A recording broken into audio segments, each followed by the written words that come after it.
கர்த்தருடைய பரிசுத்த நாமம் மையப்படுவதாக. இந்த வாரத்தின் மற்றொரு நாளின் மாலை பொழுதுல ஆண்டோட சமூகத்திலே வந்திருக்கிறதான உங்களை ஒவ்வொருவரையும் ஆண்டவராகிய இயேசு கிறிஸ்துவின் நாமத்துல உங்களை அன்போடு கூட வாழ்த்தி வரவேற்கிறேன். ஜெபத்தோடு கூட ஒரு பாடலை பாடி நாம இந்த நாளுக்குரிய ஸ்டடிக்கு கடந்து போக இருக்கிறோம். எங்களை அதிகமாக நேசிக்கிற அன்பின் நல்ல தேவனை மீண்டுமாக ஒரு நாளை எங்களுக்கு ஈவாக தந்து இந்த நாளிலே உங்களுடைய சமூகத்திலே வந்து நாங்கள் உண்மை துதித்து பாடு பரலோகத்தின் ஆண்டவர் எங்களுக்கு கிருபை செய்து அதற்காக ஸ்தோத்திரம். பரிசுத்த தேவன் எங்களோடு கூட இருங்க, நீர் பேசுங்க ஆண்டவரே. இப்பொழுது நாங்கள் ஒரு பாடலை பாடுகிறோம். பாடலையும் விசேஷமாக இந்த நாளின் கொண்டு வருகிற அருமையான ஜெயக ஸ்டீவன் அவர்களோடு கூட இருந்து எங்களை நடத்த முடியாது. இயேசுவின் நாமத்தில் ஜெபிக்கிறோம், எங்கள் ஜெபம் கேளும் நல்ல பிதாவே, ஆமென்.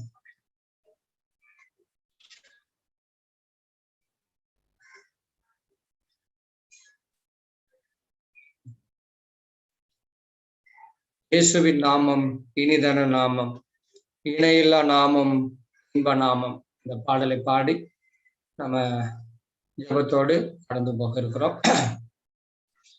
இயேசுவின் நாமம் இனிதான நாமம், இணையில்லா நாமம், இந்த நாமம் எங்கள் இயேசுவின் நாமம் இனிதான நாமம், இணையில்லா நாமம், இந்த நாமம் பாவத்தை போக்கும், பயமதை நீக்கும், பரம சந்தோஷம் பக்தருக்கு அளிக்கும். பாவத்தை போக்கும், பயமதை நீக்கும், பரம சந்தோஷம் பக்தருக்கு அளிக்கும். இயேசுவின் நாமம் இனிதான நாமம், இணையில்லா நாமம், இன்ப நாமம். வானிலும் பூவிலும் மேலான நாமம், வானாதி வானவர் இயேசுவின் நாமம். வானிலும் பூவிலும் மேலான நாமம், இயேசுவின் நாமம், இயேசுவின் நாமம் இனிதான நாமம், இணையில்லா நாமம், இன்ப நாமம். நேற்றும் என்றும் என்றும் மாறின நாமம், நம்பினோரை என்றும் கைவிட நாமம். நேற்றும் என்றும் என்றும் மாறிட நாமம், நம்பினோரை என்றும் கைவிட நாமம். இயேசுவின் நாமம் இனிதான நாமம், இணையில்லா நாமம், இன்ப நாமம். முழங்கால் யாவும் முடக்கிடும் நாமம், மூவரில் ஒருவராய் ஜொலிப்பவர் நாமம். முழங்கால் யாவும் முடங்கிடும் நாமம், மூவரில் ஒருவராய் ஜொலிப்பவர் நாமம். இயேசுவின் நாமம் இனிதான நாமம், இணையில்லா நாமம், இன்ப நாமம். நாம் யாவரும் விழுந்தபடியே தலைகளை தாழ்த்தி ஜெபிப்போம். செல்வி தேவசகாயமாக நமக்காக ஜெபிப்பாங்க. செல்வி தேவசகாயம்.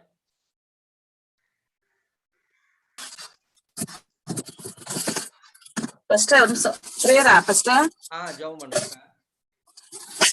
ஸ்தோத்திரிசப்பா, நன்றியோட துதிக்கிற ஸ்தோத்திரிக்கிற ராஜா, துதிக்கு மத்தியில் வாசம் செய்த தேவாதி தேவனே, நன்றியோட துதிக்கிற ஸ்தோத்திரிக்கிறப்பா. இந்த நாளை எங்களுக்கு இவாய் தந்த கிருபைக்காய் கோடி கோடி ஸ்தோத்திர நன்றி அப்பா. இந்த நாளிலே என் ஏசப்பா நாங்க வந்திருக்கோம் ராஜா. உடைய பிள்ளைகளாக நாங்கள் ஏழையாகவும் திக்கற்றவர்களும் பேதைகளும் அப்பா பாவியாயும் நாங்கள் கர்த்தாவே இசப்பா வந்து நிக்கிறோம் கர்த்தாவே. உடைய சத்தியத்தை நாங்கள் கேட்கிறதுக்கு அதன்படி நடக்கிறதுக்கு அப்பா எங்களை இருதயம் பரிசுத்தமாய் காண, எங்களை செய்கள் பேச்சுகள் எல்லாம் உமக்கு பிரியமாய் காண உதவி செய்யுங்க. பேசப்படுகிற மகன் தாசனுடைய அப்பா ஸ்தோத்திரப்பா மேற்பெரிய கர்த்தாவே, நீங்க கூட இருந்த இயேசு சுவாமி நீங்க பேசுங்க, நாங்கள் கேட்க உதவி செய்யுங்க. வந்திருக்க பிள்ளைகளை ஒவ்வொரு பிள்ளைகளை ஆசீர்வதிங்க, வழிநடத்துங்க. எங்களை அப்பா வழிநடத்துகிற உங்களுடைய ஊழியக்கார பிள்ளைகள் ஒவ்வொரு பிள்ளைகளையும் அப்பா நீங்க பலப்படுத்துங்க. குடும்பம் எல்லாம் ஆசீர்வதிங்க, பலப்படுத்துங்க ராஜா.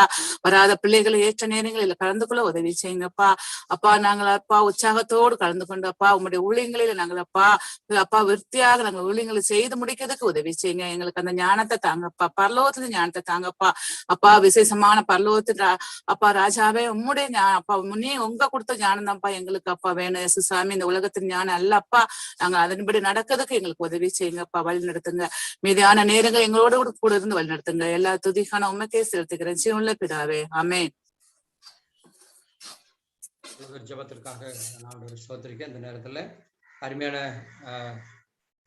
எல்டர் அவங்க பேக்கர் ஸ்டீவன் அண்ணா அவங்க இந்த நாளில் நமக்கு அவருடைய பாடங்களை நடத்துவாங்க. நம்ம ஒவ்வொரு நாளும் ஒரு காரியங்களை இரண்டாவது நபராக இயேசு கிறிஸ்துவை குறித்து படிச்சு கொண்டு வருகிறோம். இந்த நாளிலும் நித்தியத்திற்கான வழி சாட்சி சொல்லும் ஒரே பிரமாணம் என்ற தலைப்பில் நாம் படிக்க போகிறோம்.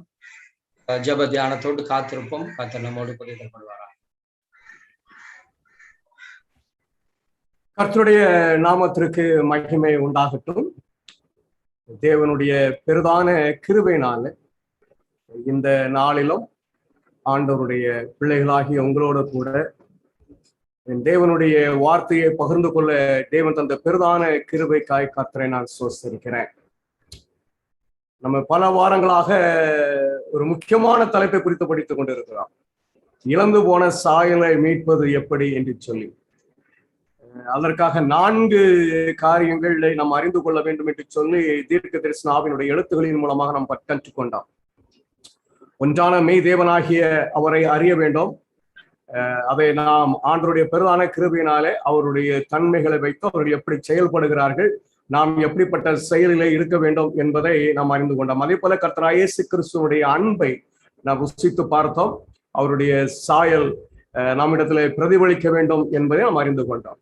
அதே போல தீர்க்க தரிசன ஆவி சொல்லுகிற ஒரு உண்மை, பிரமாணத்தினுடைய கொள்கைகளினாலே நம்ம தேவனுடைய சாயலை பெற வேண்டும் என்று சொல்லி அவர்கள் சொல்லுவதை நாம் படித்திருப்பதனால அந்த பிரமாணத்தை குறித்து படித்துக் கொண்டு வருகிறோம். சரிங்களா? அந்த பிரமாணத்தை குறித்து கொஞ்சம் ஆழமா படிக்க போகிறோம். ஏனென்று சொன்னால் கடைசி காலத்துல மிகப்பெரிய கேள்வியாக நிறுத்தப்பட போகிற ஒரு காரியம் இந்த பிரமாணம். அதனால அதை குறித்த குழப்பங்களான காரியங்கள் எல்லாவற்றையும் எடுத்து ஆராய்ந்து தெளிவுபடுத்தி இந்த பிரமாணம் என்ன, அதை நாம் கை கொள்ள முடியுமா, அது நம்ம வாழ்க்கையில அப்பாசிப்பது லகுவான காரியமா என்கிறதெல்லாம் நம்ம படிக்க போகிறோம். மிக மிக லகுவாக பிரமாணங்களை கை கொள்ளலாம் என்பதை நாம் இந்த பிரமாணங்களை குறித்து படித்து முடிக்கும் போது அறிந்து கொள்வோம். சீனாய் மலையிலே ஆண்டவர் பிரமாணங்களை கொடுத்ததை நாம் பார்த்தோம். அந்த பிரமாணங்களை கொடுக்கும் பொழுது அவருடைய 10 வார்த்தைகளை, கர்த்தராகிய இயேசு கிறிஸ்து வார்த்தை என்று வேதம் சொல்லப்படுகிறது, அந்த வார்த்தைகளை, அந்த இயேசு கிறிஸ்துவை வெளிப்படுத்துகிற அந்த வார்த்தைகளை முக்கியப்படுத்துவதை பார்க்க முடியும். ஆண்டவராய் தேவன் பிரமாணங்களை கற்பலகைகளில் எழுதி கொடுப்பார், மோசையின் மூலமாக புஸ்தகத்தை எழுத சொல்லுவார், தேசத்தின் ஜனங்களை அவருடைய வீட்டின் நிலைகளிலும் எழுத சொல்லுவார், தேசாதிபதிகளை பலிபீடத்திலும் தூண்களிலும் சாந்து பூசி அதை எழுத சொல்லுகிற ஒரு அனுபவத்தை பார்த்தோம். அந்த பிரமாணம் மிக மிக முக்கியமானது என்பதை நாம் அறிந்து கொண்டோம். அதோடு கூட மோசையினுடைய நியாய பிரமாண புஸ்தகம், அதுதான் தேவனுடைய நியாய பிரமாண புஸ்தகம், மறந்து விடாதீர்கள். மோசையினுடைய நியாய பிரமாண புஸ்தகம் தான் தேவனுடைய நியாய பிரமாண புஸ்தகம். இந்த புஸ்தகத்துல என்னென்ன இருக்கிறது என்பதெல்லாம் நம்ம பார்த்தோம். சுகாதார பிரமாணங்கள் இருப்பதை பார்த்தோம், தேசத்துக்கு அடுத்த பிரமாணங்கள் இருப்பதை பார்த்தோம். இவைகள் எல்லாம் சிறிய சிறிய மாற்றங்களுக்குள்ளாக கடந்து வரும், சீர்திருத்தத்துக்கு ஏதுவாக அவைகள் கொடுக்கப்பட்டது. ஆகையினால அந்த பிரமாணங்கள் நம்முடைய வாழ்க்கையில நமக்கு சாட்சியாக இருக்க போகிறதில்ல என்பதை நாம் அறிந்தோம். ஆண்டவர் மோசையின் மூலமாக பிரமாணங்களை எழுதி அவை ஆசாரிப்பு கூடாரத்தில் இருக்கக்கூடிய உடன்படிக்கை பெட்டிக்கு பக்கத்திலே வைக்க சொல்லும் பொழுது அது உங்களுக்கு விரோதமான சாட்சியாக இருக்கும். அந்த விரோதமான வார்த்தை சேர்க்கப்பட்டது, அது நமக்கு சாட்சியாக இருக்கும் என்று பார்த்தோம். அந்த மோசையின் பிரமாணத்தில் இருக்கக்கூடிய சுகாதார பிரமாணமும் தேசத்துக்கு அடுத்த பிரமாணம், ஒரு தனிப்பட்ட மனிதனுக்கு சாட்சியாக இருக்க போறதுல மாமிச தனி மனித தேவன் பெரும்பாலான மாமிசத்தை நிறுத்த சொல்லுகிறார். ஆகையினால் அங்கே மாற்றங்கள் உண்டாகிறதை பார்க்கிறோம்.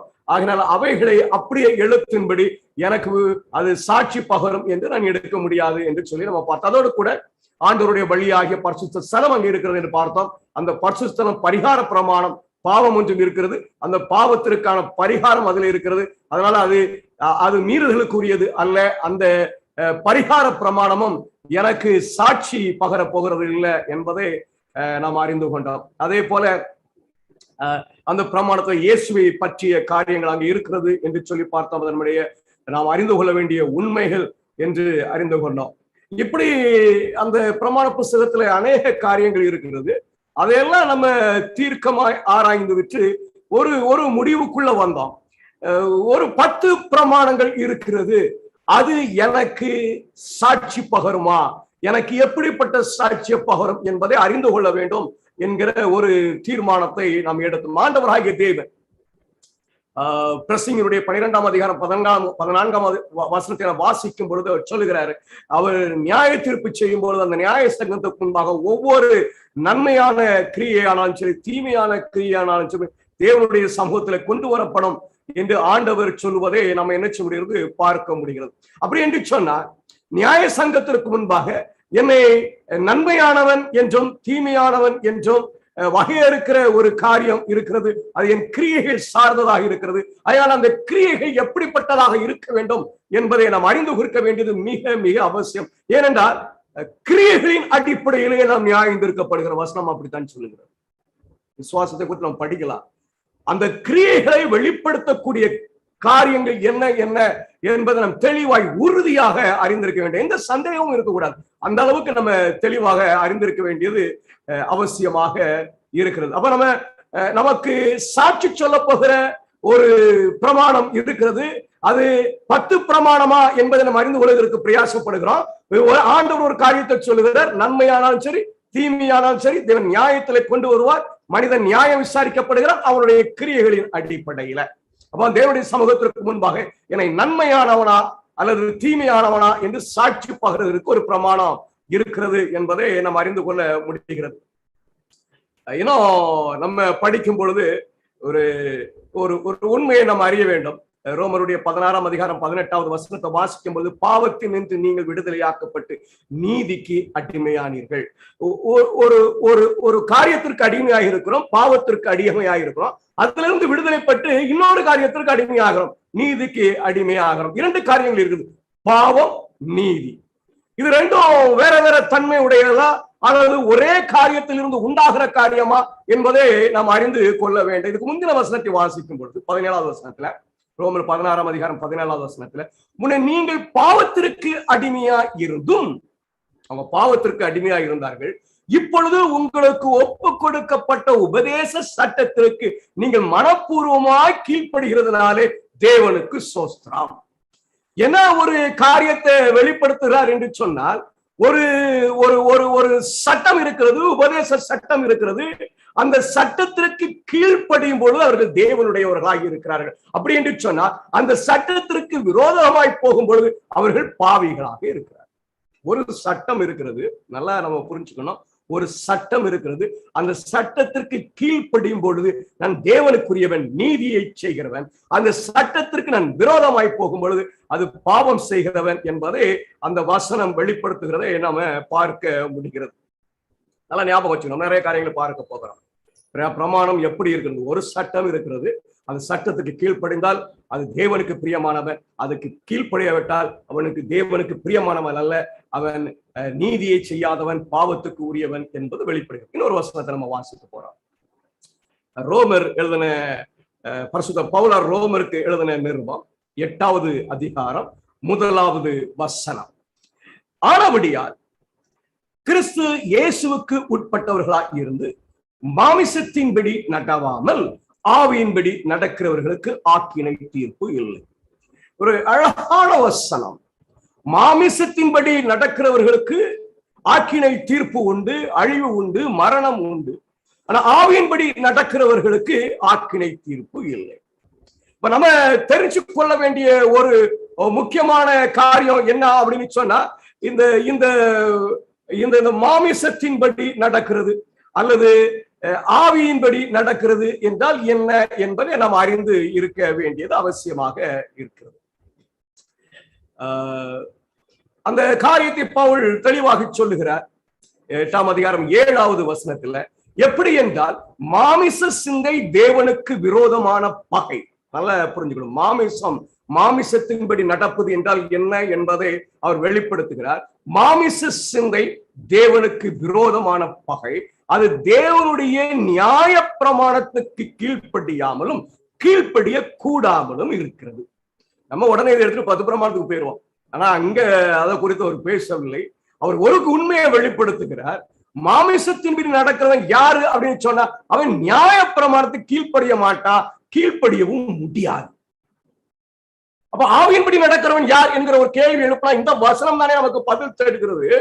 நியாய பிரமாணத்துக்கு கீழ்ப்படுகிறவன் ஆவியின்படி நடக்கிறவன், நியாய பிரமாணத்துக்கு எதிராய் செயல்படுகிறவன் அவன் மாமிசத்தின்படி நடக்கிறவன் என்பது இந்த வசனத்தின் மூலமாக நமக்கு தெளிவாக விளங்குகிறது.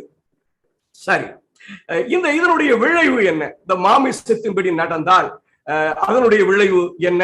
ஆவியின்படி நடந்தால் அதனுடைய விளைவு என்ன? ரோமர் 8:6. மாமிச சிந்தை மரணம். நம்ம ரோமர் 6ஆம் அதிகாரம் 23வது வசனத்துல வாசித்தோம், பாவத்தின் சம்பளம் மரணம். அப்போ இங்க மாமிச சிந்தை மரணம் என்று சொன்னால் பாவம் செய்கிறவனுக்கு மரணம். ஆவியின் சிந்தையோ நித்திய ஜீவன், பாவம் செய்யாதவனுக்கு நித்தியம் ஜீவன். அப்ப இங்க மாமிச சிந்தை என்ன சொல்லும்போது நியாயப்பிரமாணத்துக்கு கீழ்ப்படிய முடியாது என்கிறாரு.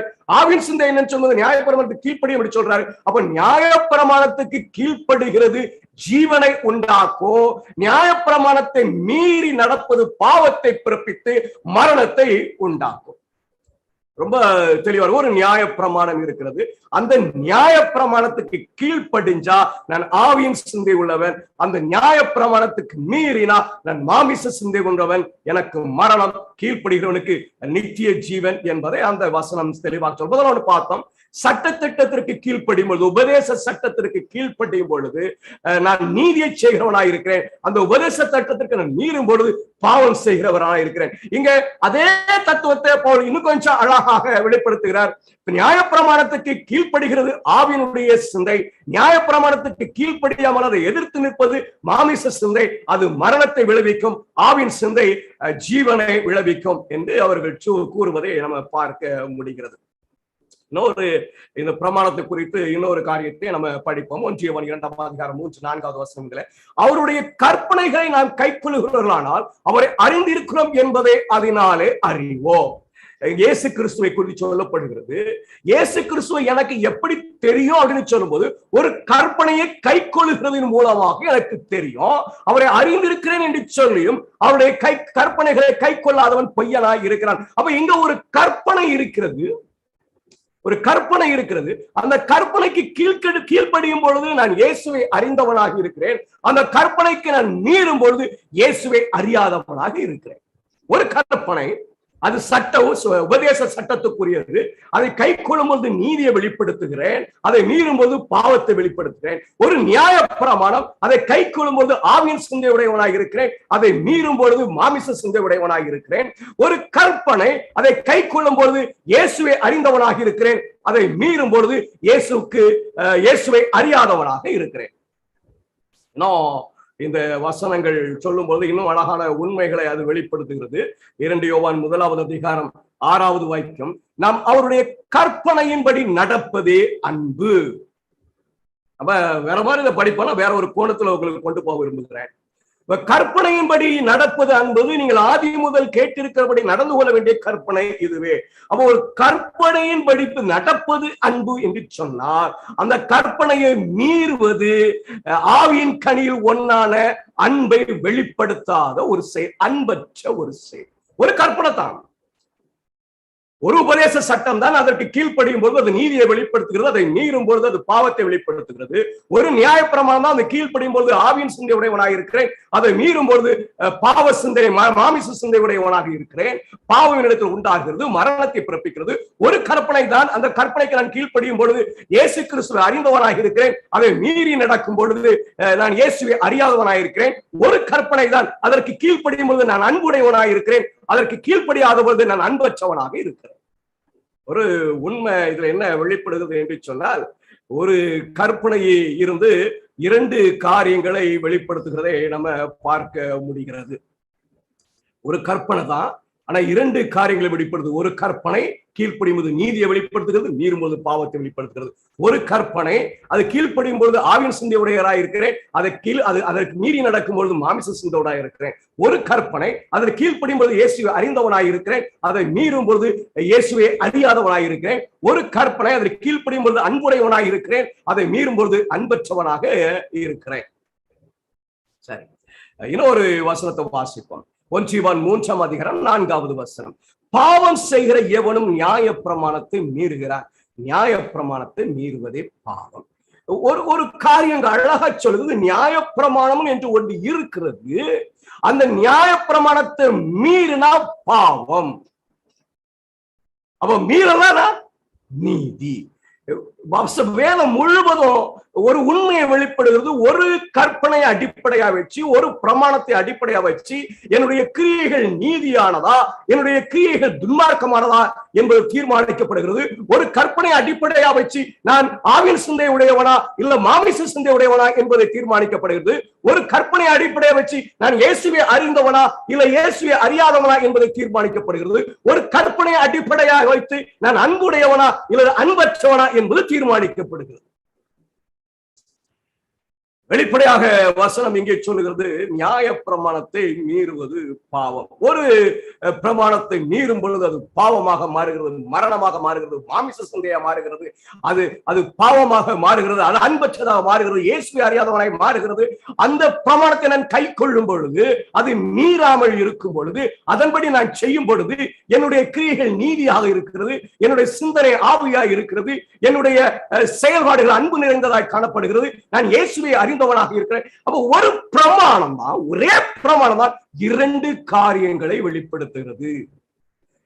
நான் நன்மையானவனா தீமையானவனா, நான் மாமிசத்தின்படி நடப்பவனா நான் ஆவியின்படி நடப்பவனா, நான் இயேசுவை அறிந்தவனா இயேசுவை அறியாதவனா, நான் அன்பு உள்ளவனா அன்பு இல்லாதவனா, நான் பாவம் நிறைந்தவனா பாவம் இல்லாதவனா என்பதை எல்லாம் எனக்கு முன்பாக நின்று சொல்ல போகிற ஒரு காரியம் என்ன அப்படின்னு கேட்டீங்கன்னா, ஒரு பிரமாணம். நம்ம நேற்று போன வாரம் படித்ததை ஞாபகத்தை படுத்திக் கொள்ள வேண்டும். நமக்கு சாட்சியாக இருக்க போகிற பிரமாணம். என்னுடைய கிரியைகளெல்லாம் உச்சி ஆராய்ந்து பார்த்து நன்மையானாலும் தீமையானாலும் தேவனுடைய சமூகத்தில் கொண்டு வைத்து நியாயம் தீர்க்கும் பொழுது எனக்கு முன்பாக நின்று எனக்கு சாட்சி பகர போகிற ஒரு பிரமாணம் இருக்கிறது. அது என்னை மாமிசத்துக்குரியவனா இல்லது ஆவிக்குரியவனா, என்னை பாவம் நிறைந்தவனா நீதி நிறைந்தவனா, நான் நன்மையானவனா தீமையானவனா என்று சாட்சி பகர போகிறது. அப்படியான வேதகர்மனுடைய பிள்ளைகளே, இந்த பிரமாணத்தை குறித்து நம்ம தெளிவான சிந்தை உடையவர்களாக இருக்க வேண்டும். நம்ம கடந்த வாரம் ஆராயும் பொழுது அதிகப்படியாய் வாய்ப்புள்ள, எனக்கு சாட்சி பகரக்கூடிய அதிகப்படியான வாய்ப்புள்ள ஒரு பிரமாணம் இருக்கு அப்படின்னு சொன்னா அது தேவன் பேசி சொல்லிய 10 வார்த்தைகள் என்று சொல்லி நம்ம பார்த்தோம். சரி, அதனால அந்த 10 வார்த்தைகள் தானா நான் படிக்க போகிறோம். அதுதான் எனக்கு சாட்சி பகர போகிறதா? அதுதான் என்னுடைய வாழ்க்கையினுடைய குறிக்கோளா? 10 வார்த்தைகள் என்று சொல்லப்படுகிறது, இயேசுவை வார்த்தை என்று சொல்லப்படுகிறது. இயேசுவை அப்படியே வெளிப்படுத்துகிற அந்த 10 பிரமாணம் தானா? இயேசுடைய சாயலை வெளிப்படுத்துகிற அந்த 10 பிரமாணம் தானா? இழந்து போன சாயலை மீட்டெடுக்க வேண்டுமே, அது அந்த 10 பிரமாணம் தானா என்பதை நாம் உறுதிப்படுத்திக் கொள்ள வேண்டும். முதல்ல அந்த பிரமாணத்தை வாசித்துக் கொள்வோம். ஏன்னா சில உண்மைகளை அறிவதற்கு அந்த பிரமாணத்தை குறித்த அறிவு நமக்கு வேண்டும். நமக்கு தெரியும், ஆனால் ஒரு செய்தி என்று சொல்லும் பொழுது அதை வாசித்து ஆக வேண்டி இருக்கிறது. யாத்திராகமம் 20ஆம் அதிகாரம் 2வது வசனத்திலிருந்து நான் வாசிக்கிறேன். பொதுவா 10 பிரமாணத்தை 3வது வசனத்திலிருந்து துவங்குவாங்க, நான் 2வது வசனத்திலிருந்து வாசிக்கிறேன். ஏன்னு சொன்னார், தேவன் பேசி சொல்லியவரான என்று சொல்லி 1வது வசனத்துல இருக்கும். 2வது வசனத்திலிருந்து தேவன் பேசுகிறார். அதனால நான் 2வது வசனத்தில் இருந்து வாசிக்கிறேன். அது மிக மிக முக்கியம். 2 விட்டுட்டோம்னா மிகப்பெரிய உண்மை தெரியாம போயிடும். சரிங்களா? உன் அடிமைத்தன வீடாகிய எகிப்து தேசத்திலிருந்து புறப்பட பண்ணின உன் தேவனாகிய கர்த்தர் நானே. என்னை அன்றி உனக்கு வேற தேவர்கள் உண்டாயிருக்க வேண்டாம். மேலே வானத்திலும் கீழே பூமியிலும் பூமியின் கீழ் தண்ணீரிலும் உண்டாயிருக்கிறவர்களுக்கு ஒப்பான ஒரு சொர்பத்தை ஆகிலும் யாதொரு விக்கிரத்தை ஆகிலும் நீ உனக்கு உண்டாக்க வேண்டாம். நீ அவைகளை நமஸ்கரிக்கவும் செபிக்கவும் வேண்டாம். உன் தேவனாகிய கர்த்தருடைய நாமத்தில வீணில வழங்காதிருப்பாயாக. ஓவினாரை பசுத்தமாய் ஆசரிக்க நினைப்பாயாக. 6 நாளும் நீ வேலை செய்து உன் கிரியைகள் எல்லாம் நடப்பாக. 7ஆம் நாளும் உன் தேவனாகிய கர்த்தருடைய ஓய்வினால் அதில் நீ ஆனாலும் உன் குமாரனானாலும் உன் குமாரத்தியானாலும் உன் வேலைக்காரனாலும் உன் வேலைக்காரியானாலும் உன் மிருக ஜீவனாலும் உன் வாசலில் இருக்கிற அந்நியனாலும் யாதொரு வேலையும் செய்ய வேண்டாம். உன் தகப்பனையும் உன் தாயையும் கனம் பண்ணுவாயாக. கொலை செய்யாதிருப்பாயாக. விபச்சாரம் செய்யாதிருப்பாயாக. களவு செய்யாதிருப்பாயாக. பிறனுக்கு விரோதமாய் பொய் சாட்சி சொல்லாதிருப்பாயாக. பிறனுடைய வீட்டை இச்சியாதிருப்பாயாக. பிறனுடைய மனைவியும் அவனுடைய வேலைக்காரனையும் அவனுடைய வேலைக்காரியையும் அவனுடைய எருதையும் அவனுடைய கழுதையும் பின்னும் யாது கொஞ்சையும் இச்சியாதிருப்பாயாக என்றார். சில பகுதியில் விட்டிருப்பேன். சரிங்களா? அதை நம்ம தொடர்ந்து பார்க்கும்போது அதை நம்ம விளங்கிக் கொள்ளலாம். இதுதான் பிரமாணம். அந்த பிரமாணத்துல அநேக காரியங்கள் இருக்கிறது. விக்கிரகாராதனை இருக்கக்கூடாது. அவரை எல்லாம் வேற தேவன் இருக்கக்கூடாது. அவருடைய நாமத்தை வீணில் வழங்கக்கூடாது. ஓய்நாளை பரிசுத்தமாக ஆசரிக்க வேண்டும். தாயின் தகப்பனையும் கனம் பண்ண வேண்டும். கொலை செய்யக்கூடாது. பொய் சொல்லக்கூடாது. விபச்சாரம் செய்யக்கூடாது. இச்சிக்கக்கூடாது. இப்படி எல்லாம் அந்த பிரமாணத்துல இருக்கிறது. இந்த பிரமாணம் தான் எனக்கு சாட்சி பகர போகிறதா? நான் நீதியை செய்கிறவனா அநீதியை செய்கிறவனா, நான் நன்மையானவனா தீமையானவனா என்று இந்த பிரமாணம் தான் எனக்கு சாட்சி பகர போகிறதா? இந்த பிரமாணத்தை மீறும் பொழுது நான் பாவம் உடையவனாக இருக்க போகிறானா? இந்த பிரமாணத்தை நான் கை கொள்ளும் பொழுது நீதி உடையவனாக இருக்க போகிறானா? இந்த பிரமாணத்தை நான் மீறும் பொழுது மாமிச சிந்தை உடையவனாய் மரணத்துக்கு எதுவனாய் இருக்க போகிறானா? இந்த பிரமாணத்தை நான் கை கொள்ளும் பொழுது ஆவியின் சிந்தை உடையவனாய் நித்திய ஜீவனை உடையவனாய் இருக்க போகிறானா? இந்த பிரமாணத்துக்கு நான் கீழ்ப்படியும் பொழுது இயேசுவை அறிந்தவனாகவும் அதை மீறி நடக்கும் போது இயேசுவை அறியாதவனாகவும் அதை கை கொள்ளும் பொழுது அன்புள்ளவனாகவும் அதை மீறும் பொழுது அன்பற்றவனாகவும் இருக்க போகிறானா? இதை மீறுவதுதான் பாவமா? அறிந்து கொள்ள வேண்டும். சரிங்களா? யாக்கோபு 2ஆம் அதிகாரம் 10வது 11வது வாக்கியம். எப்படி எனில் ஒருவன் நியாயப்பிரமாணம் முழுவதையும் கை கொண்டிருந்தும் ஒன்றினை தவறினால் எல்லாவற்றிலும் குற்றவாளியா இருப்பான். ஒரு நியாயப்பிரமாணம் இருக்கப்பா, அந்த நியாயப்பிரமாணத்தின் எல்லாத்தையும் கை கொண்டு நினைச்சுக்கிட்டு இருந்து ஒண்ணுல மீறினா கூட நீ எல்லாவற்றிலும் குற்றவாளியா இருக்க போகிற. ஏனென்றால் விபச்சாரம் செய்யாதிருப்பாயாக என்று சொன்னவர் கொலை செய்யாதிருப்பாயாக என்றும் சொன்னார். அதனால் நீ விபச்சாரம் செய்யாமல் இருந்தும் கொலை செய்தையானால் நியாயப்பிரமாணத்தை மீறினா ஆவாய். ஏன்னா இங்க ஒரு காரியத்தை சொல்றேன்னா, ஒரு நியாயப்பிரமாணத்தை நீ மீறுவாப்பா, அதுல நீ ஒன்ன மீறினா கூட எல்லாத்தையும் மீறின மாதிரி. ஏன் அப்படின்னு சொன்ன, விபச்சாரம் செய்யாத அப்படின்னு சொன்னவர் தான் கொலை செய்யாதுன்னு சொல்லி இருக்கிறாரு. எங்க இருக்கு ஆண்டவரே இந்த பிரமாணம் அப்படின்னு கேட்டீங்கன்னா, விபச்சாரம் செய்யக்கூடாது என்று சொன்ன தேவன் கொலை செய்யக்கூடாது என்று சொல்லி இருக்கிறாராமே. கொலை செய்யக்கூடாது என்று சொன்ன தேவன் பொய் சொல்லக்கூடாது என்று சொல்லி இருக்கிறாராமே. பொய் சொல்லக்கூடாது என்று சொன்ன தேவன் ஓய்வாளை கை கொள்ள வேண்டும் என்று சொல்லி இருக்கிறாராமே. ஓய்வாளை ஆசரிக்க வேண்டும் சொன்ன தேவன் அவரையெல்லாம் வேற தேவன் உண்டாக கூடாது என்று சொல்லி, இப்படி ஒரு பிரமாணத்துக்குள்ள நான் ஒன்ன மீறினேன் என்று சொன்னால் எல்லாவற்றையும் மீற முடியாது ஒரு பிரமாணம் இருக்கிறது என்று யாக்கோபு சொல்லும் போது எந்த பிரமாணத்தை சுட்டி காட்டுறார் என்று சொன்னா 10 பிரமாணத்தில் இருக்கக்கூடிய விபச்சாரம் செய்யக்கூடாது என்ற பிரமாணத்தையும் கொலை செய்யக்கூடாது என்று சொல்லுகிற பிரமாணத்தையும் சுட்டி காட்டுகிறார். அதை மீறுகிறவன் குற்றமுடையவன், பாவம் உடையவன், அநீதி உடையவன் என்பதையும் வெளிப்படுத்துகிறார். அப்ப மீறுதலுக்கு என்று ஒரு பிரமாணம் இருக்கிறது என்று சொன்னா, மீறுகிறதுக்கு எனக்கு உரிமை கொடுக்கிற ஒரு பிரமாணம் இருக்குது என்று சொன்னா அது 10 பிரமாணம் என்று சொல்லி யாக்கோபு சொல்லுகிறார். இந்த ஒன்ன வச்சு நம்ம முடிவு பண்ண போறது இல்லை. இந்த ஒன்ன வச்சு நம்ம முடிவு பண்ண போறது இல்லை. ஏன்னா மற்ற காரியங்களை நம்ம என்ன செய்ய போறோம், பார்க்க போகிறோம். யாக்கோபு 1ஆம் அதிகாரம் 15வது வசனத்தை நான் வாசிக்கிறேன். பின்பு இச்சையானது கர்ப்பம் தரித்து பாவத்தை பிறப்பிக்கும், பாவம் பூரணமாகும் போது மரணத்தை பிறப்பிக்கும். அப்ப இச்சை பாவம் என்று சொல்லி எந்த பிரமாணத்துல சொல்லப்பட்டிருக்கு அப்படின்னு சொன்னா 10 பிரமாணத்துல சொல்லப்பட்டிருக்கு. இந்த 10 பிரமாணத்தை குறித்து ஒரு தொடர்ந்து எழுதும் பொழுது அது இச்சை என்கிற இச்சிக்க கூடாது என்கிற அந்த பிரமாணத்தை குறித்து எழுதும் பொழுது அவர் எழுதினார் பாருங்க, சுயாதீன பிரமாணமாகிய பூரண பிரமாணத்தை உற்று பார்த்து. சுயாதீனம், ஃப்ரீடம், லிபர்ட்டி, ஒரு சுதந்திரம் கொடுக்கக்கூடிய ஒரு பிரமாணம். அதுதான் பூரண பிரமாணம். அதை உற்று பார்த்து அதில் நிலைநிற்கிறவனை கேட்கிறது, அதை நிலைத்திருக்கிறவனே கேட்கிற மறக்கிறவனாய் இராமல் அதற்கேற்ற கிரியை செய்கிறவனாய் இருந்து தன் செய்கையில் பாக்கியவனாய் இருப்பான். அப்போ இந்த 10 பிரமாணம் பூரண பிரமாணம். அது எனக்கு ஒரு சுதந்திரத்தை தருகிற. என்ன சுதந்திரம்? பிரமாணம் உங்களை எதுலையும் கட்டாயப்படுத்தல. அது உங்களுக்கு சொல்லுது, விபச்சாரம் செய்யாத அப்படின்னு சொல்லும் போது நான் செய்யணுமா செய்யக்கூடாதா? சுதந்திரம் என்னிடத்தில் இருக்கிறது. பொய் சொல்லாத என்று சொல்லும் பொழுது செய்யணுமா செய்யக்கூடாதா? அது என்னிடத்தில் இருக்கிறது. ஆண்டவருடைய அந்த 10 பிரமாணம் என்ன செய்கிறது என்று சொன்னால் எனக்கு சுதந்திரத்தை தந்திருக்கிறது. இங்கே வேலோ யாக்கோபு அந்த இச்சையை குறித்து சொல்லும் பொழுது அந்த 10 பிரமாணத்தை தான் சுட்டி காட்டுறாரு. அதுதான் பூரண பிரமாணம் சொல்றாரு. அழகாக வேதம் சொல்லுகிறது, மீறுதலுக்குரிய பிரமாணம், மீறி பாவம் செய்யக்கூடிய பிரமாணம் 10 பிரமாணம் என்பதை வேதம் சுட்டி காட்டுகிறது, நம்ம பார்க்க முடிகிறது. இந்த பவுல் இன்னும் அழகாக சொல்லுகிறதை நம்ம பார்க்க முடியும்.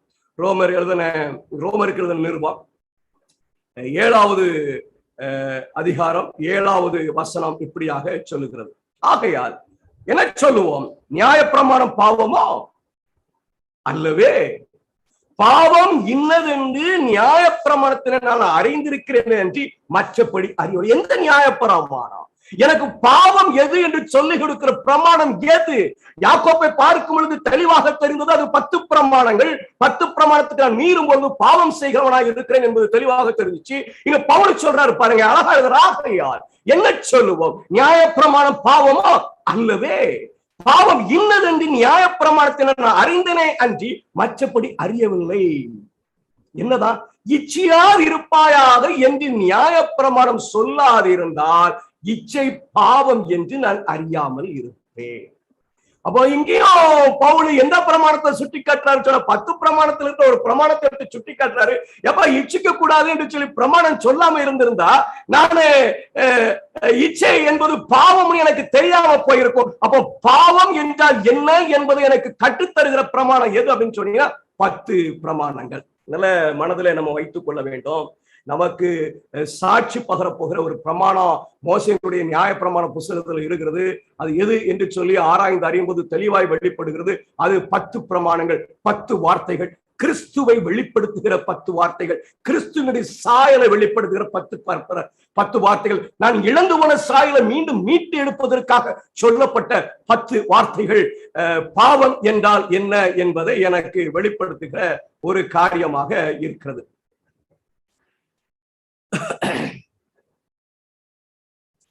நம்ம தெளிவாய் சொல்லலாம் இந்த பிரமாணம் ரொம்ப முக்கியமானது. அந்த பிரமாணத்தை குறித்து ஒரு 7ஆம் அதிகாரத்தில் தொடர்ந்து எழுதும்போது 10 பிரமாணத்தை குறித்து, 10 வார்த்தையை குறித்து, இயேசுவை அடையாளப்படுத்துகிற அந்த 10 வார்த்தை, நம்முடைய சாயலை வெளிப்படுத்துகிற அந்த 10, நம் இழந்து போன சாயலை மீட்க முடியாது நமக்கு உதவுகிற அந்த 10 வார்த்தைகளை குறித்து 7ஆம் அதிகாரம் 14வது வசனத்தில் அவர் எழுதும் பொழுது, மேலும் நமக்கு தெரிந்திருக்கிறபடி நியாய பிரமாணம் ஆவிக்குரியதாய் இருக்கிறது.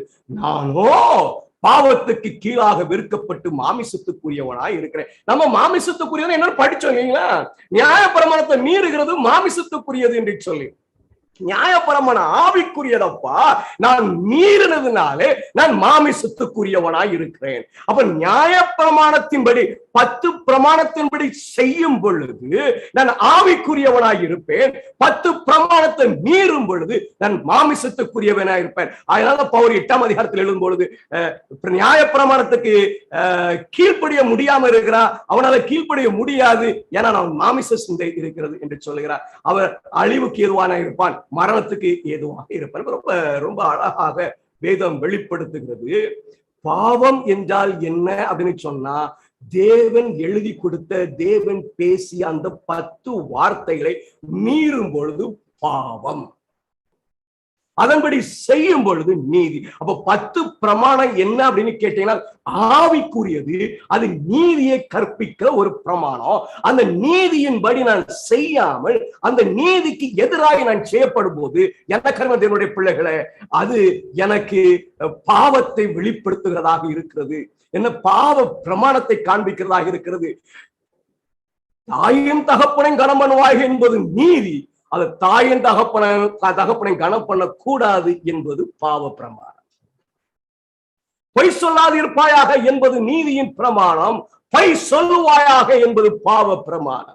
விபச்சாரம் செய்யாதே என்பது நீதியின் பிரமாணம். விபச்சாரம் செய்யலாம் என்பது பாவ பிரமாணம். இச்சியாதிருப்பாயாக என்பது நீதியின் பிரமாணம். இச்சிக்கலாம் என்பது பாவ பிரமாணம். ஓய்வு நாளை பரிசுத்த குலைச்சலாக்காதபடி ஆசரிப்பாயாக என்பது நீதியின் பிரமாணம். அந்த ஓய்வு நாளை ஏன் விருப்பப்படி ஆசரிக்கலாம் என்று சொல்வது பாவ பிரமாணம். தேவனை வேதாகமத்தின் தேவனை அல்லாமல் வேற தேவனை கை கொள்ள வணங்கக்கூடாது என்பது நீதியின் பிரமாணம். யார வேணாலும் தேவனை வைத்துக் கொள்ளலாம் அப்படின்னு சொல்வது பாவ பிரமாணம். ஒரே பிரமாணம் இரண்டு காரியங்களை எனக்கு வெளிப்படுத்துகிறது. ஒன்று நீதியை வெளிப்படுத்துகிறது. அந்த பிரமாணத்தை மீறும் பொழுது பாவ பிரமாணம் என்ன, மரண பிரமாணம் என்ன என்பது எனக்கு ஒரு பிரமாணம் உபதேசமாகிய சட்டத்திட்டமாகிய ஒரு பிரமாணம், தேவன் பேசி சொல்லிய 10 வார்த்தைகளாகிய ஒரு பிரமாணம்.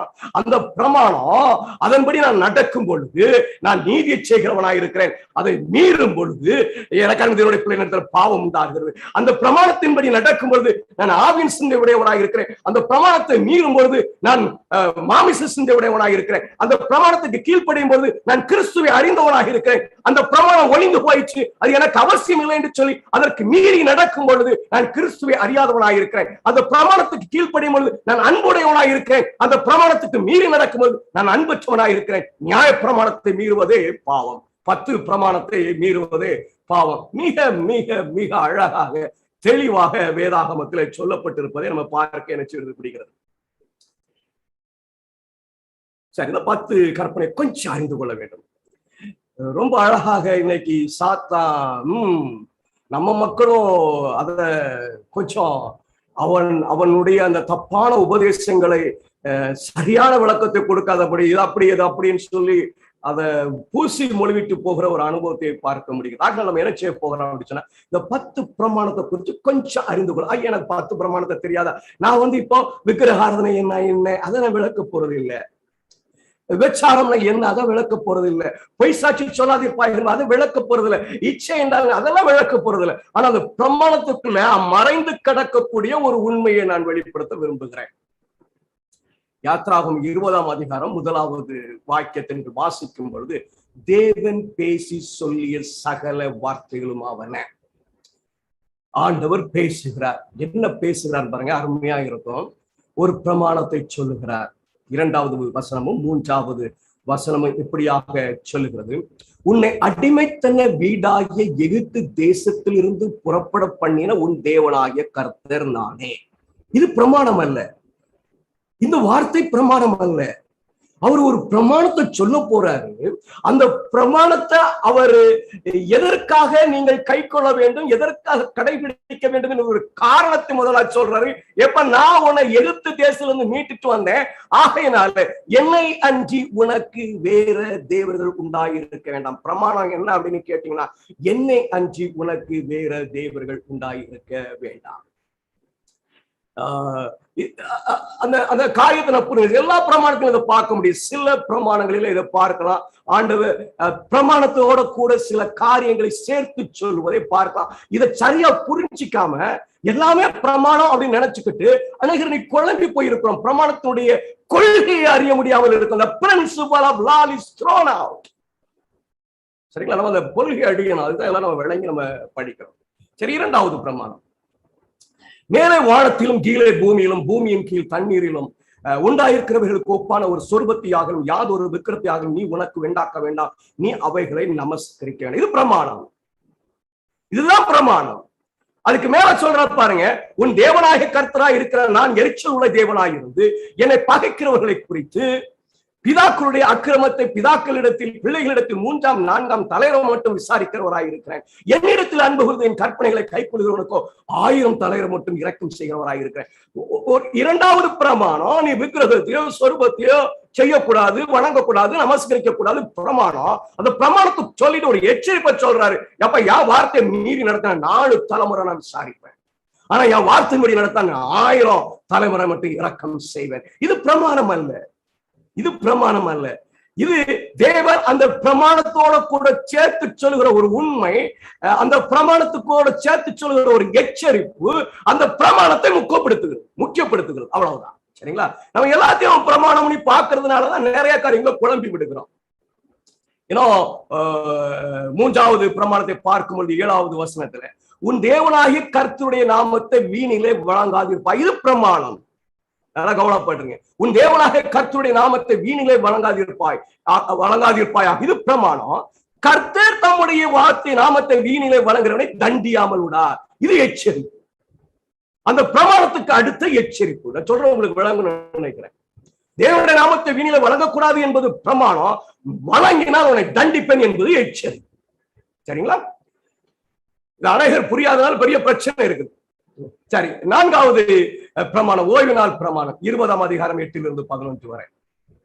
ஓய்வு நாளை பரிசுத்தமாய் ஆசரிக்க நினைப்பாயாக. அந்த ஓய்வு நாள் பிரமாணம் பரிசுத்தமாய் ஆசரிக்க நினைப்பாயாக. இது ஓய்வு நாள் பிரமாணம். இதோடு கூட அந்த பிரமாணத்தை எப்படி கை கொள்ளணும்னு சொல்றார். அதையும் நம்ம பிரமாணமா தான் பார்க்கணும். புரிஞ்சுக்கணும். அந்த கை கொள்ளுகிறதுல நீங்க பிற்காலங்களில் பார்க்கும் பொழுது சில காரியங்கள் எல்லாம் தவறுதலாய் புரியப்படுகிற அனுபவம் எல்லாம் இருந்துச்சு. ஆனா அதெல்லாம் நம்ம சரிப்படுத்த வேண்டும். இந்த பிரமாணம், ஓய்வு நாளை பரிசுத்தமாய் ஆசரிப்பாயாக என்கிற பிரமாணத்தை நான் எப்படி கை கொள்ளணும் அப்படின்னு சொல்றாரு. 6 நாளும் நீ வேலை செய்து உன் கிரியைகள் எல்லாம் நடைபெறுவாயாக. 7ஆம் நாளும் உன் தேவனாகிய கர்த்தருடைய ஓய்வு நாள். அதுல நீ ஆனாலும் உன் குமாரனாலும் உன் குமாரத்தியானாலும் வேலைக்காரனாலும் உன் வேலைக்காரியானாலும் உன் மிருக ஜீவனாலும் உன் வாசலில் இருக்கிற அந்நியனாலும் யாதொரு வேலையும் செய்ய வேண்டாம். இதற்கு பிறகு ஒரு செய்தி சொல்றாரு, ஒரு காரியத்தை சொல்றாரு. என்ன சொல்றாருன்னா, அது பிரமாணம் அல்ல, ஒரு பிரமாணத்தை நீ கை கொள்றதுக்கான காரணத்தை, ஒரு ஆலோசனை, ஒரு முக்கியத்துவத்தை சொல்றார். ஓய்வு நாள் பிரமாணத்தை நீ ஏன் கை கொள்ளணும் அப்படின்னு சொன்னா, இந்த 6 நாள் வேலை செய்கிற அனுபவம், அதுல நீ 7வது நாள்ல ஓய்ந்து இருக்கணும் அப்படின்னு சொல்ற அனுபவம், இதெல்லாம் நீ ஏன் செய்யணும் அப்படின்னு சொன்னா, கர்த்தர் 6 நாளைக்குள்ளே வானத்தையும் பூமியும் சமுத்திரத்தையும் அவைகளுடைய எல்லாவற்றையும் உண்டாக்கி 7ஆம் நாள்ல ஓய்ந்திருந்தபடியா, ஆகையால் கர்த்தர் ஓய்வு நாளை ஆசீர்வதித்து அதை பரிசுத்தமாக்கினார். ஆண்டவர் ஒரு 6 நாள் வேலை செஞ்சுட்டு 7ஆம் நாள் ஓய்ந்திருந்தாரப்பா, ஆகையினால நீ ஓய்வு நாளை பரிசுத்தமாய் ஆசரிக்க வேண்டும். உங்களுக்கு புரிய நினைக்க, ஓய்வு நாளை பரிசுத்தமாய் ஆசரிக்க வேண்டும் என்பது பிரமாணம். அதை ஏனா கை கொள்ளணும் அப்படின்னு சொன்னா, அவர் என்னை சிருஷ்டித்திருக்கிறார். 6 நாளை எனக்காக சிருஷ்டிப்பின் வேலை செய்து 7ஆம் நாள்ல ஓய்ந்திருந்து அதை பரிசுத்தப்படுத்தி இருக்கிறார். ஆகையினாலே நான் 7ஆம் நாள ஓய்வு நாளை கை கொள்ள வேண்டும். இந்த பகுதி இதை சரியா விளங்கிக்கிறதுனால, இதையும் பிரமாணமா பார்க்கிறதுனால வரக்கூடிய பிரச்சனை மிகப்பெரியது. ஓய்வு நாளத்துக்கு ஈஸியா சுத்தம் போட்டு போயிடலாம், எனக்கு இல்லை அப்படின்னு போயிடலாம். ஆனா இங்க அது அப்படி அல்ல. பிரமாணம் என்பது ஓய்வு நாள், அதை பரிசுத்தமாய் கை கொள்ள வேண்டும். அது எப்படி கை கொள்ள வேண்டும் என்று ஆண்டவர் சொல்கிறார். என்ன ஏன் சொல்றாருன்னா, 6 நாள் நான் வேலை செஞ்சேன், அது மாதிரி நீ வேலை செஞ்சுக்கப்பா, ஆனா 7ஆம் நாள் எந்த வேலையும் செய்யாத. ஆண்டவர் எதற்காக இந்த ஓய்வு நாளை கை கொள்ள வேண்டும் என்று சொல்கிறார்? அவர் சிருஷ்டிக, அதை சிருஷ்டிக்கும் போது நான் எப்படி இருந்தேன் அப்படி நீ இருக்கணும் அப்படிங்கிற ஒரு காரணத்தை சொல்றார். அந்த காரணம் என்பது பிரமாணம் அல்ல. நீங்க எப்படி வேணாலும் காரணம் வச்சுக்கலாம், எப்படி வேணாலும் காரணம் வச்சுக்கலாம். முதல்ல பார்த்து விடுவோம். யாத்திராம் 20:12. உன் தேவனாகிய கர்த்தர் உனக்கு கொடுத்திருக்க தேசத்தில் உன் நாட்கள் நீடித்திருப்பதற்காக ஒரு பிரமாணத்தை சொல்ல போற ஒரு காரணம், நீ நீடித்த நாட்களுடையவனாக இருக்க வேண்டும் என்று சொன்னா ஒரு தாயும் தகப்பனையும் கனம் பண்ணுவாயாக. தாயும் தகப்பனையும் கனம் பண்ண என்பது பிரமாணம். அங்க முன்னாடி இருக்கிறது என்ன சொன்னா, ஒரு ஆலோசனை, ஒரு வாக்கு தத்துவம். இப்படி இருந்த இப்படி உனக்கு வேணும், நீ நீடித்து இருக்க வேண்டும் என்று சொன்னா தாயும் தகப்பனையும் கனம் பண்ணு. தாயும் தகப்பன் கனம் பண்ணுவதுல 2 காரியங்கள் உண்டு. ஒன்று பூமியினுடைய பெற்றோர்கள், இது பரலோகத்தினுடைய பிதா.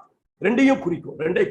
இந்த 5 பிரமாணங்களோட கூட ஆண்டவர் ஒரு காரியத்தை சொல்லியிருப்பார். எப்படி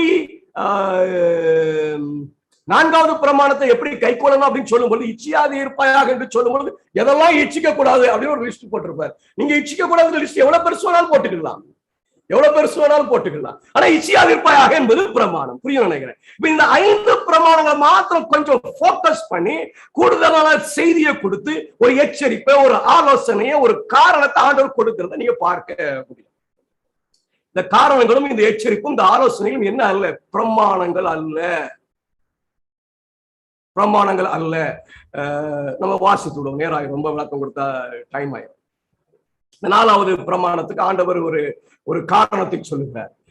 ஏன் நீங்க ஓய்வு நாள் ஆசரிக்கணும் அப்படின்னு சொல்லி அவர் சீனாய் மலையில ஒரு ஜனங்களுக்கு பிரமாணத்தை போதிக்கும் பொழுது சொல்லிக் கொடுக்கும் பொழுது ஒரு காரணத்தை சொல்கிறார். நம்ம வாசகத்தில் 20 11 வசனத்துல கர்த்தர் 6 நாளைக்குள்ள வானத்தையும் பூமியின் சமுத்திரத்தை வயிறுள்ள எல்லாவற்றையும் உண்டாக்கி 7ஆம் நாள்ல ஏழாம் நாள்ல ஓய்ந்திருந்தார். ஆகையால் கர்த்தர் ஓய்வு நாளை ஆசீர்வதித்து அதை பரிசுத்தமாக்கினார். இங்க ஓய்வு நாளை ஆசரிப்பதற்கு ஆண்டவர் ஒரு காரணத்தை நீங்க மாற்றிக்கொள்ளலாம். நான் ஓய்வு நாளை ஆசரிப்பதற்கு நீங்க என்ன காரணம் வேணாலும் வச்சுக்கலாம். நீங்க உங்க தேவனுடைய நாமத்தை வீணில வணங்கும் போது ஆண்டவர் எச்சரிக்கிற தேவனுடைய நாமத்தை வீணில வணங்குறவனை தண்டியாம உடனே சொல்றாரு. ஆண்டவருடைய நாமத்தை வீணில வணங்குறவனை ஆண்டவர் நிர்மலமாக்கம் விடுவாருன்னு மாத்திக்கலாம், ஒன்னும் பிரச்சனை இல்லை. ஆனா பிரமாணத்தை மாத்த முடியாது.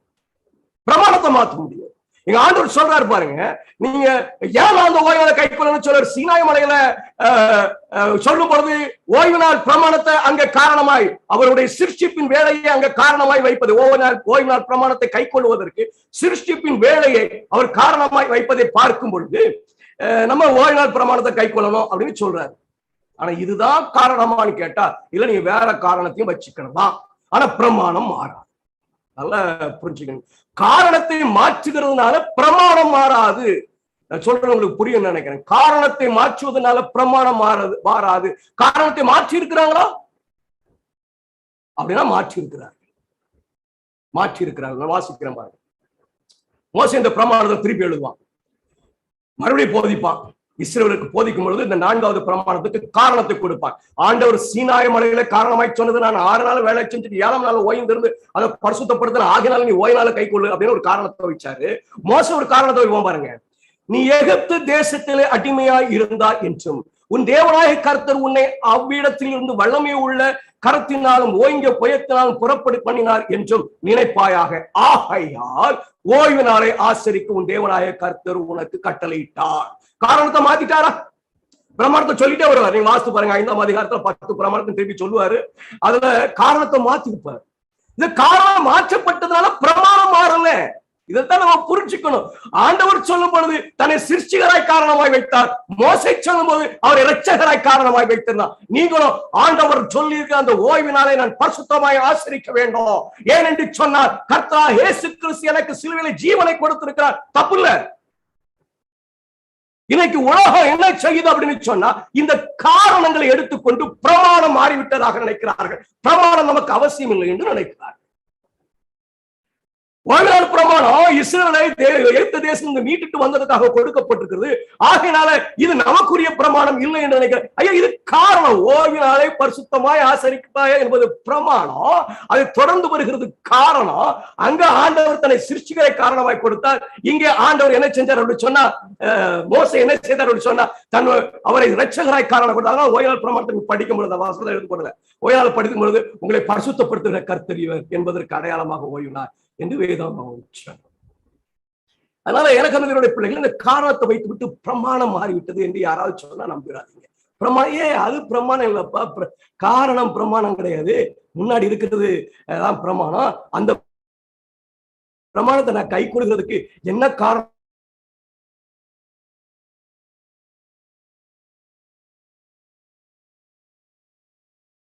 சொல்றாங்க, இது சரி அப்படின்னு இன்னொரு பிரமாணமும் இருக்கு. இன்னொரு பிரமாணமும்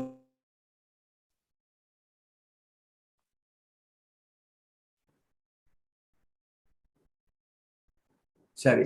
இந்த முதலாவது பிரமாணம், நான் வசனத்தை மிஸ் பண்ணிக்கிறேன், அது வாசித்துருவோம், வாசித்தாதான் நல்லா இருக்கும்.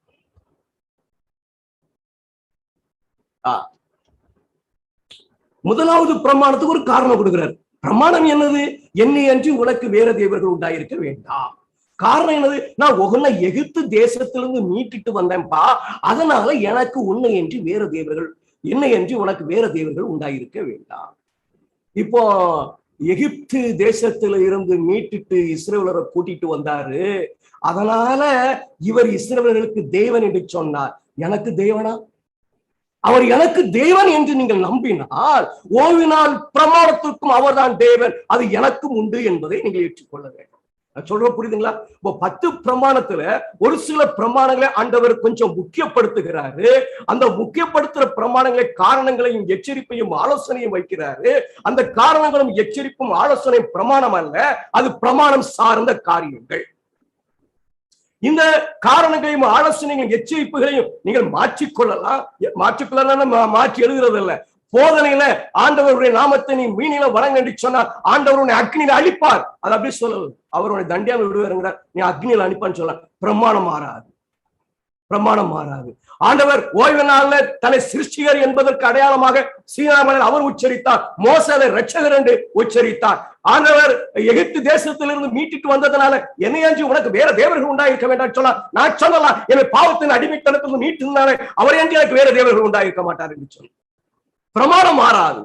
பிரமாணத்தினுடைய காரணங்கள் என்னுடைய ஜீவிய காலத்தினாலே மாற்றி அமைக்கப்பட்டிருந்து சொன்னா, மோசே மாற்றி அமைத்தது போல மாற்றி அமைக்கப்பட்டிருந்ததா. பிரமாணத்துல எந்த குறைபாடும் கிடையாது.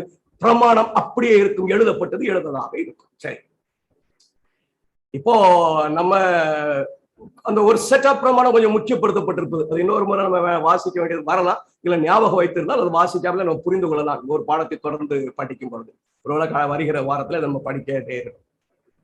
சரி, இப்ப நமக்கு தெளிவாய் சொல்லலாம். எந்த விதத்திலையும் பிரமாணத்தை இசைவர்களுக்கும் சொல்ல முடியாது. இன்னும் நம்ம அதை ஆராய்வோம். அந்த பிரமாணத்தினுடைய காரணத்தை எடுத்துக்கொண்டு நம்ம தவறுதலான முடிவுக்கு வந்துடக்கூடாது. பிரமாணம் வேற, காரணம் வேற. பிரமாணம் வேற, எச்சரிப்பு வேற. பிரமாணம் வேற, ஆலோசனை வேற. பிரமாணம் வேற, வாக்குத்தத்தம் வேற. இதே ரெண்டையும் ஒண்ணாக்கிடக்கூடாது. பிரமாணம் அதுக்குள்ள காரியங்களை உன் தகப்பனின் தாயம் கனம் பண்ணுவதற்கு நீ புதிய வானம் புதிய பூமியில நீ ஜீவன் உள்ளவனா இருப்பதற்கு தாயும் தகப்பனையும் கனம் பண்ணு, தப்பு இல்ல.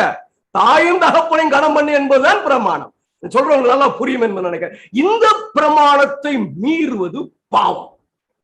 இதுல ஒரு 5 பிரமாணங்கள் முக்கியப்படுத்தப்பட்டிருப்பதை பார்ப்பீங்க. ஏன் முக்கியப்படுத்திருக்கிறாரு, எதற்கு அந்த பிரமாணங்கள் காரணங்களையும் எச்சரிப்பையும் ஆலோசனையும் வாக்குத்தத்தங்களையும் கொடுத்திருக்கிறார் என்பதை நம்ம பெற பார்ப்போம். அதுக்கு ஒரு காரணம் இருக்கிறது, சும்மா கொடுக்கல ஆண்டவர், ஒரு முக்கியமான காரணம் இருக்கிறது. அப்போ இந்த பிரமாணத்தை நம்ம மீறுகிறது பாவம். இந்த பிரமாணம் தான் எனக்கு நீதி. இந்த பிரமாணம் தான் எனக்கு ஆவிக்குரியதாக இருக்கிறது. இந்த பிரமாணம் தான் என்னுடைய வாழ்க்கையினுடைய மிக முக்கியமாக இருக்கிறது. நம்ம வாசித்த ஒரு பிரமாணம் தேவனுடைய அன்பை வெளிப்படுத்துகிறதாக இருக்கிறதாக. 2 யோவான் 1:6 நேராயிற்று அப்படின்னாலே அது பதற்றம் தான். நாம் அவருடைய கற்பனைகளுடைய நடப்பது என்பது நீங்கள் ஆதி முதல் கேட்டிருக்கிறபடி நடந்து கொள்ள வேண்டிய கற்பனை இதுவே. நம்ம இந்த கற்பனையை தான் பார்த்திருக்கிறோம். அது என்ன அப்படின்னு சொன்னா அன்பு. அது என்ன அப்படின்னு சொன்னா இயேசுவை அறிகிற அறிவு. அது என்ன அப்படின்னு சொன்னா நீதி அறிகிற அறிவு. அது ஆவிக்கு உரியது. அது எனக்கு ஆவியின் சிந்தனையை கற்றுத் தருகிற ஒரு பிரமாணம். இதற்கு எதிராய் போனால் எனக்கு அது மாமிச சிந்தையை உண்டாக்கும். இதற்கு எதிராய் போனால் அது பாவமாக மாறும். இதற்கு எதிராய் போனால் அநீதியாக மாறும். இதற்கு எதிராய் போனால் தேவனை அறியாதவனாய் இருப்பேன், இயேசுவை அறியாதவனாய் இருப்பேன்.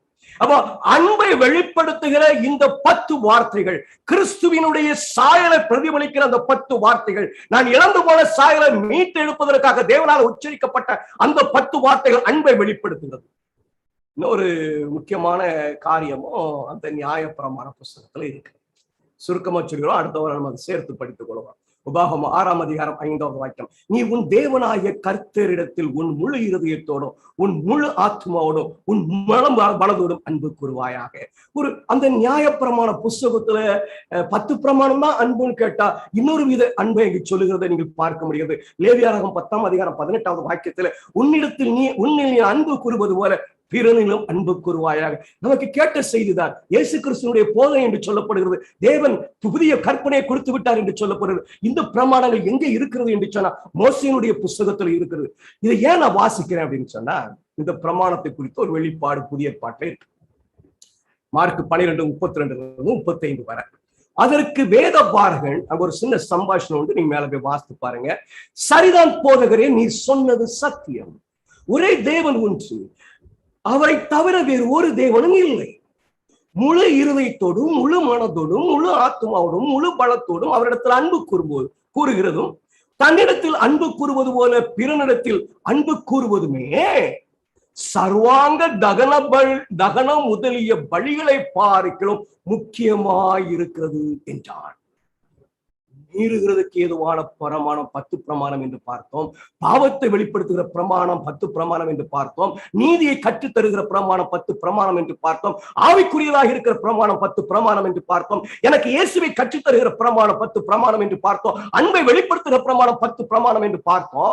அந்த நியாய பிரமாண புஸ்தகத்துல, மோசேயினுடைய நியாய பிரமாண புஸ்தகத்துல, தேவனுடைய நியாய பிரமாண புஸ்தகத்துல புதைந்து இருக்கிற ஒரு காரியம் என்ன சொல்றாங்க அப்படின்னு சொன்னா, முழு இருதயத்தோடு தேவனிடத்தில் அன்பு கூறுவதும், என்னை நேசிப்பது போல பிறனை நேசிப்பதும் அங்கே சொல்லப்பட்டிருக்கிற பரிகார பிரமாணத்தை காட்டிலும் மேலானதா. இயேசு சொல்றார் பாருங்க, அவன் விவேகமாய் உத்தரவு சொன்னதை இயேசு கண்டு, நீ தேவனுடைய ராஜ்யத்துக்கு தூரமானவன் அல்ல. இந்த பரிகார பிரமாணம், வழிக்கெடுத்த பிரமாணம், ஆசாரியத்துக்கு அடுத்த பிரமாணத்துக்கு எல்லாவற்றுக்கும் மேலான ஒரு பிரமாணம். முழு இருதயத்தோடு தேவனை சிநேகிக்க வேண்டும், என்ன நேசிப்பது போல பிறவனை நேசிக்க வேண்டும். இது என்னை தேவனுடைய ராஜ்யத்துக்கு அருகிலே கொண்டு போகும். 10 பிரமாணம் என்ன? நீதி சொல்லி கொடுக்கிற அந்த பிரமாணத்துக்கும் இந்த பிரமாணத்துக்கும் என்ன தொடர்பு? நான் அபியாசிக்க வேண்டிய பிரமாணம் என்ன? எனக்கு என்னுடைய பிள்ளைகளை, வேதம் தெளிவாய் சொல்கிறதை பார்த்தோம். 10 பிரமாணங்கள் நீதியை கற்பிக்கிற பிரமாணங்கள், அதை மீறி நடக்கும் பொழுது பாவமாய் இருக்கிறது. 10 பிரமாணங்கள் ஆவிக்குரிய பிரமாணங்கள், அதை மீறி நடக்கும்போது மாமிசத்துக்குரியதாக இருக்கிறது. 10 பிரமாணங்கள் கிறிஸ்துவின் அன்பை வெளிப்படுத்துகிற பிரமாணங்கள், அதை மீறி நடக்கும்போது அன்பற்ற கிரியாக இருக்கிறது. அது 10 பிரமாணங்கள் கிறிஸ்துவனுடைய சாயலை வெளிப்படுத்துகிற பிரமாணம், அதை மீறி நடக்கும்போது கிறிஸ்துவை அறியாதவனாக இருக்கிறேன். தெளிவாக இருக்கிறது, வெளிப்படையாக இருக்கிறது, அழகாக இருக்கிறது. இன்னொரு காரியம் சொல்லப்படுகிறது, எனக்கு பாவத்திலிருந்து மீட்பை தரும்படியாய் போதிப்பதற்காக தேவனாலே நியமிக்கப்பட்ட பிரமாணத்திற்கு மேலான ஒரு பிரமாணம். முழு இருதயத்தோடும் முழு ஆத்மாவோடும் முழு பலத்தோடும் தேவனிடத்தில் அன்பு கூற வேண்டும். என்னை நேசிப்பது போல நான் பிறரை நேசிக்க வேண்டும். அப்படிப்பட்ட செயலில் நான் வரும்பொழுது நான் ராஜ்யத்துக்கு சமயமாயிருப்பேன். அந்த பிரமாணம் என்ன?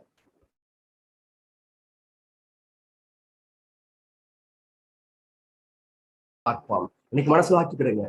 எனக்கு சாட்சி பகரப்போகிற பிரமாணம் 10 பிரமாணம். இன்னைக்குரிய வெளிப்பாடு, எனக்கு சாட்சி பகரப்போகிற பிரமாணம் 10 பிரமாணம். அந்த பிரமாணம் என் இயேசுவினுடைய சாயலை வெளிப்படுத்துகிறது, இயேசுவினுடைய அன்பை வெளிப்படுத்துகிறது. அது என்னுடைய வாழ்க்கையில வரும்பொழுது நான் ஆவிக்குரியவனாய் இருப்பேன், ஆவியின் சிந்தை உடையவனாய் இருப்பேன், ஜீவனுக்குரியவனாய் இருப்பேன், நித்திய ஜீவனை சுதந்திரத்துக் கொள்கிறவனாய் இருப்பேன். அந்த வாக்கியத்தை கர்த்தர் தருவாராக. தொடர்ந்து வேதாகமத்தை ஆராய்வோம். நிச்சயமாக கர்த்தர் நமக்கு முன்பாக இருக்கக்கூடிய சகல காரியங்களையும் தெளிவுபடுத்தி தேவனுடைய சாயலை தரித்துக் கொள்வதற்கு ஏதுவான கிரியைகளை நம்மளுக்கு உண்டாக்குவாராக. ஆமென், ஆமென், ஆமென்.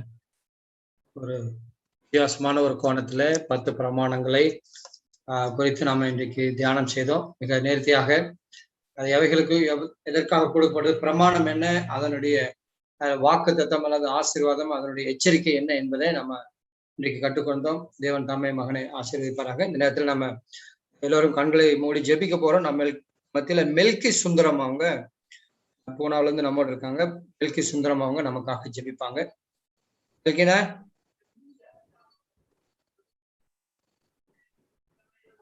ஹலோ, முடிவு ஜெபம். சரி, ஜெபம் செய்வோம்.